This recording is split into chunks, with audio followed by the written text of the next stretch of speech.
Dostlar selamünaleyküm. Hamas'la İsrail arasında barış anlaşması imzalandı. En azından müzakereleri başlatacak kadar anlaşmaya varıldı. Ama tabi burada önemli soru işaretleri oluştu. Anlaşmanın detayları neler? İsrail bu anlaşmaya uyacak mı? Daha da önemlisi Türkiye bu anlaşmada garantör oldu. Bu ne demek? Yani İsrail anlaşmaya uymazsa Türkiye askeri müdahalede bulunma hakkına mı kavuştu? Kıbrıs'a bakarsanız garantörlük tam olarak bu olmuyor mu? Bugün hızlıca bu soruları cevaplayalım.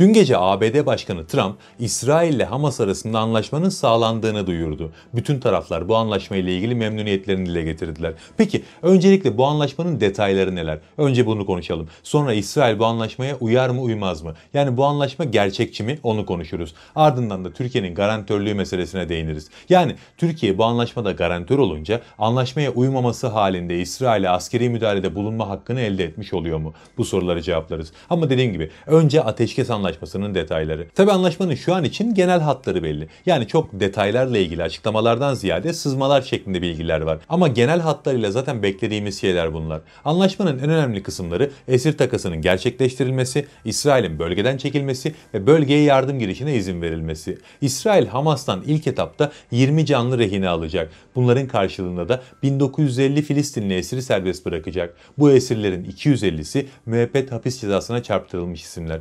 1700'de savaşın başından beri cezaevlerine tutulan Filistinliler. Bu takas anlaşma yürürlüğe girdikten sonra 72 saat içerisinde gerçekleşecek. Tabi anlaşma yürürlüğe girdikten sonra derken kastedilen şey şu. İsrail örgütü şu ilk hatta çekilecek. Şu gördüğünüz resimde şu an İsrail örgütünün kontrol ettiği yer olarak mavi hat gösteriliyor. İşte anlaşmanın başlangıcı İsrail'in sarı hatta çekilmesiyle birlikte başlayacak. Örgüt üyeleri sarı hatta çekildikten sonra 72 saatlik esir takası süreci başlayacak ve az önce saydığım sayıda esir karşılıklı iade edilecek. Taraflar bugün anlaşmayı imzalayacaklarını ve onaylayacaklarını açıkladılar. Ben bu videoyu hazırlarken daha iki taraftan da resmi onay gelmemişti. Ama video yayınlanana kadar muhtemelen gelir. Zaten anlaşmayı İsrail imzaladıktan sonra 24 saat içerisinde belirlenen o hatta çekilecekler. En önemli adım bu. Böylece pazartesi gününe kadar rehinelerin bırakılması için gereken süreçte başlamış olacak. Tabii ilk etapta rehinelerin 20'sini alıp çekilseler de hala Gazze'nin neredeyse yarısını kontrol etmeye devam edecekler. Sonra müzakere edilecek. Daha zaten Hamas'ın silahsızlandırılması ya da Gazze'nin gelecekteki yönetim yapısı gibi konular müzakere edilmiş değil. Şu an net olarak bilinen şeyler bu bahsettiğim çekilmeyle birlikte esir takası ve insani yardımların Gazze'ye girişi. Bu yardımların miktarı ile ilgili de farklı rakamlar zikrediliyor ama günde 600 tır kadar bir yardımın gireceği düşünülüyor. Yani şu an için böyle bir anlaşma yapıldı ve bu anlaşmadan herkes memnun. Sen memnun musun derseniz evet ben de memnunum. Çünkü şu an Gazze'de öyle bir durum var ki birçok konuda detaya bakabilecek halde değiliz. Öncelikle dert şu katliamın bir an önce durması ve insanların yardımlara kavuşması. Yani şu an kimsenin derdi Gazze'nin yeniden inşası bile değil. Önce oradaki insanların hayatta kalmasıyla dertleniyor herkes. Onun için diyorum eldeki en iyi anlaşma bu ve bu yüzden önemli. Peki şimdi gelelim ikinci soruya. İsrail bu anlaşmaya uyar mı? Tabii ki karşımızda İsrail diye bir gerçek var. Bugüne kadar özellikle şu son 2 yıldır Gazze konusunda varılan hiçbir anlaşmaya uymadılar. Daha önce de ateşkes denemeleri oldu. Hepsi İsrail'in sabotajlarıyla son buldu. Hatta bakın dün anlaşma sağlandı. Ona rağmen bugün sabah hala Gazze'yi vurmaya devam ediyorlardı.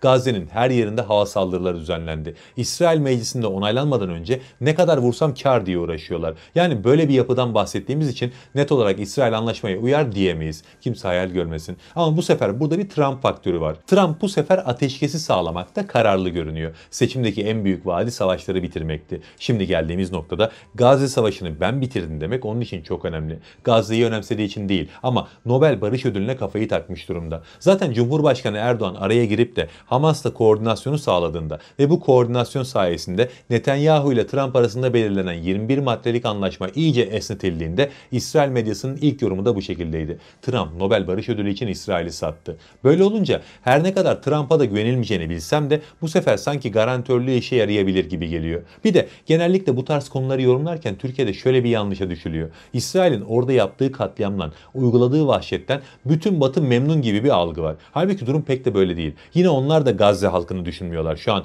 burada yaşananlar onları kendi halkları karşısında zayıf düşürüyor. İsrail Gazze'de katliam yaptıkça kendi halklarından baskı alıyorlar ve bu baskı son zamanlarda iyice artmaya başladı. Batılı liderler bu baskıdan dolayı savaşın bir an önce bitmesiyle çok mutlu olurlar. Buna Trump da dahi savaş bitse Trump'ın da işine gelecek. O yüzden tekrar ediyorum. Gazze'lileri önemsedikleri için değil ama kendi siyasi bekaları için savaşın bitişini önemsiyorlar. Peki İsrail esirleri aldıktan sonra savaşı devam ettirmeye karar verirse ne olur? Yani ilk esir takası yapıldıktan sonra İsrail çekildiği hattan tekrar içeri girerse onu ABD engeller mi? Zannetmiyorum, bu bir hayalden öteye geçmez ama burada yeni başlığa geçiş yapalım. Garantörler bir işe yarar mı? İşte burada esas beklediğiniz soruya geçelim. Biliyorsunuz bu anlaşmanın 4 tane garantörü var. İsrail tarafında ABD, Hamas tarafında Türkiye ve Katar. Mısır nerenin tarafında onu bilemedim. Yani Hamas tarafında diyesim gelmedi işin açığı. Ama toplam 4 tane garantör var. Bunların içinde ikisinin garantörlüğü önemli. İsrail tarafında ABD'nin, Hamas tarafında da Türkiye'nin garantörlüğü. Tabii garantörlük deyince herkes olayı Kuzey Kıbrıs Türk Cumhuriyeti üzerinden yorumladı Türkiye'de.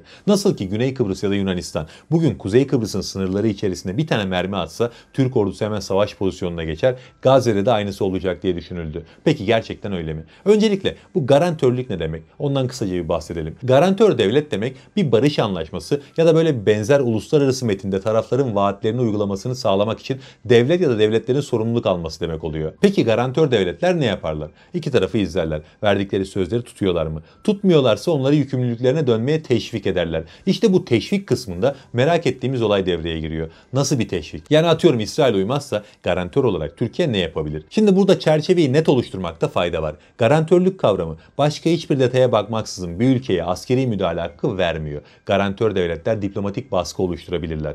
Arabuluculuk yapabilirler. İtiraz mekanizmalarını kullanabilirler. Ya da uluslararası kurumlara başvuruda bulunabilirler. Tabii ki bu bahsettiğim hiçbir şey İsrail'e karşı işe yaramaz. Yine garantör devletler ortak komisyonlar gibi mekanizmalar da kurabilirler. Bu da İsrail'e karşı bir işe yaramaz. Peki garantör devletlerin askeri müdahale hakkı hiç mi yok derseniz, işte o anlaşmanın detaylarında belirlenebilecek bir şey. Anlaşma garantör ülkelere hangi rolleri tahsis edecek, önemli olan kısım bu. Peki öyleyse Kıbrıs'ta niye durum farklı? Yani orada nasıl oluyor da Türkiye askeri müdahalede bulunabiliyor? İşte bu soru zaten insanların yanlış düşünmesini sağladı. Türkiye'nin Kıbrıs'taki garantörlüğü 1960'ta imzalanan garanti anlaşmasının ihlalinde Türkiye'ye gerekli tedbirleri alma hakkı veriyor. Tabii sadece Türkiye'ye değil, garantör devletlerin üçüne de. Biliyorsunuz orada Türkiye, Yunanistan ve İngiltere garantör devletti. Zaten Türkiye Kıbrıs Barış Harekatı'nda bu maddeye dayanarak yaptı. Türkiye garanti anlaşmasından doğan haklarını kullandığını ilan ederek oraya operasyon düzenledi. Eğer aynı o garanti anlaşmasında olduğu gibi Hamas'la İsrail arasındaki bu barış anlaşmasında da